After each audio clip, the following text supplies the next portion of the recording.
বেনজির আহমেদ প্রাক্তন পুলিশের মহাপরিদর্শক, ওনার ব্যাপারে জ্ঞাত এই বহির্ভূত সম্পদ এবং অর্থ পাচার বিষয়ে যে অনুসন্ধান কার্য শুরু হয়েছে সেটা বর্তমানে চলমান।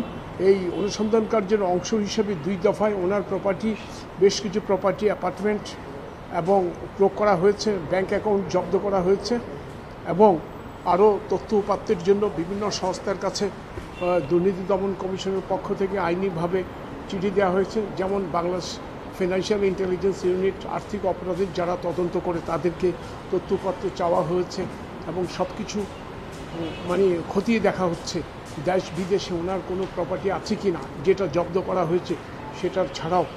কাজে এই বিষয়টি এখন চলমান একটি প্রক্রিয়া। পূর্ণাঙ্গ অনুসন্ধান শেষ না হওয়া পর্যন্ত কনক্লুসিভ আকারে কিছু বলা যাবে না। তবে দুর্নীতি দমন কমিশন এই ব্যাপারে অত্যন্ত সিরিয়াস এবং একটি মিনিটও তারা সময় নষ্ট করছে না। এই যে 2 দফা যে আদালত জব্দের নির্দেশ দিল দুদকের আবেদনের প্রেক্ষিতে, সেখানে তো দুদক কিছু তথ্য হাতে নাতে পাওয়ার কারণে শীর্ষের অনুভূতি থেকে মুক্তি দেয় মাত্র 30 সেকেন্ডে।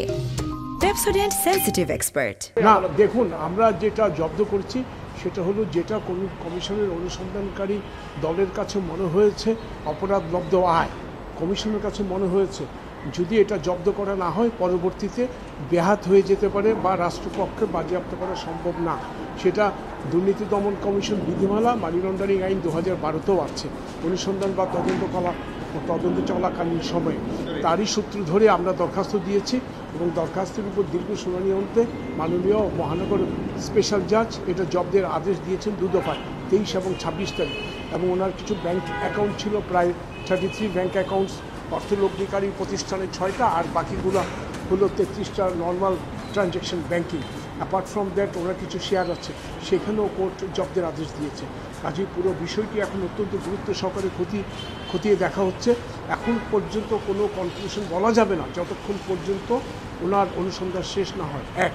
আর 2 হলো ওনার অন্য কোনো প্রপার্টি আছে কিনা বা কোথাও কোনো টাকা সরিয়ে নিয়েছেন কিনা সে ব্যাপারেও আপনার খুবই গুরুত্ব সহকারে আপনার এক্সামিন করা হচ্ছে প্রত্যেকটা ডাটাগুলো এবং ওনাদেরকে ব্যক্তিগতভাবেও ওনাদেরকে চিঠি দিয়ে ডাকানো হয়েছে, ওনাদেরকেও জিজ্ঞাসাবাদ করা হবে। কারণ দুর্নীতি দমন কমিশন আইন বিধিমালাতে বলা আছে কমিশন যদি কাউকে মনে করে জিজ্ঞাসাবাদ করতে পারে, কমিশন ইচ্ছা করলে নাও ডাকতে পারত, তবুও ন্যায় বিচারের খাতিরে যাতে কেউ সুষ্ঠু বিচার থেকে বঞ্চিত না হয়, সুষ্ঠু অনুসন্ধান কার্যে কোনো যাতে ব্যাঘাত না ঘটে, আদার সাইড যাতে বলতে না পারে যে আমাকে ডাকা হয়নি, সেই জন্য ওনাকেও ডাকা হয়েছে। আমি যদ্দূর এটা জানতে পেরেছি, অফিসিয়ালি কোনো আদেশ আমি এখনও দেখিনি, ওনাদেরকে ডাকা হয়েছে। ওনারা যদি হাজির হয় অবশ্যই ওনাদের কাছে জিজ্ঞাসাবাদ করবে, সেই তথ্যপত্রগুলো দেখবে, সেই সব তথ্যপত্র যাচাই বাছাই করে তারপরে একটা হয়তো অনুসন্ধান শেষে একটা রিপোর্ট আসবে, তখন আপনাদেরকে আমরা কমপ্লিট পুরো পিকচারটা আমরা হয়তো দিতে পারি।